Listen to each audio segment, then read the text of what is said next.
ओम शांति। साकार बांगला मुरली 13 सेप्टेम्बर 2025। आज के बाबा बोलेছেন मिष्टि बाচ্चारा सर्वप्रथमेই এই চিন্তা করো যে আমি আত্মার উপরে যে মরচে পড়েছে সেটা কিভাবে পরিষ্কার হবে। সূচের উপর যখন মরচে অর্থাৎ জং থাকে ততক্ষণ চুম্বক তাকে আকর্ষণ করতে পারে না। প্রশ্ন, এই পুরুষোত্তম সঙ্গম যুগে তোমাদেরকে পুরুষোত্তম হওয়ার জন্য এমন কোন পুরুষার্থ করতে হবে? উত্তর, কর্মাতীত হওয়ার পুরুষার্থ করতে হবে। কোনো কর্ম সম্বন্ধের প্রতি যেন বুদ্ধি না যায়, অর্থাৎ কর্মবন্ধন নিজের দিকে যেন আকর্ষণ না করে। সমস্ত কানেকশন যেন এক বাবার সাথেই থাকে, কারোর সাথে যেন হৃদয় জোরে না থাকে। তো এরকম পুরুষার্থ করো। পরনিন্দা পরচর্চায় বৃথা নিজের টাইম ওয়েস্ট করো না, স্মরণে থাকার অভ্যাস করো। তো মিষ্টি হারানিধি বাচ্চাদের প্রতি মাতা পিতা বাপদাদার স্মরণের স্নেহ সুমন আর সুপ্রভাত।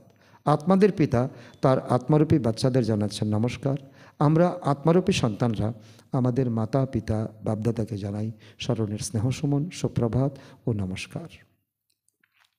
ধারণার জন্য মুখ্য সার 1 নম্বর, বাবা যেরকম টিচার রূপে পড়িয়ে সকলের উপর করুণা করেন সেই রকম নিজেই নিজের উপর এবং অন্যদের উপরও করুণা করতে হবে। পড়াশোনা আর শ্রীমতের উপরে সম্পূর্ণ মনোযোগ দিতে হবে।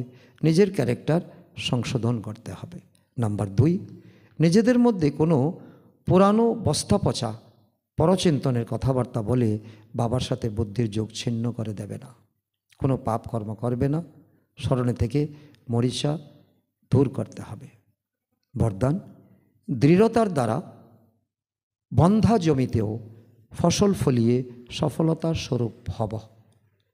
কোনো কথাতে অসফলতার স্বরূপ হওয়ার জন্য দৃঢ়তা আর স্নেহের সংগঠন চাই। যখন দেখছি বারবার আমি অকৃতকার্য হচ্ছি তখন এখানে কি আনতে হবে? দৃঢ়তা আনতে হবে। আমাকে পারতেই হবে। এই দৃঢ়তা বন্ধা জমিতেও কি করে ফসল ফলাতে পারে। আজকাল যেমন বিজ্ঞানীরা বালিতেও ফল ফলানোর চেষ্টা করছে, সেরকম তোমরা সাইলেন্সের শক্তির দ্বারা স্নেহের জল প্রদান করে ফলীভূত হও। দৃঢ়তা দ্বারা নিরাশাগ্রস্ত আত্মাদের মধ্যে আশার দীপক জাগাতে পারো, কেননা সাহস থাকলে বাবার সাহায্য প্রাপ্ত হয়ে যায়।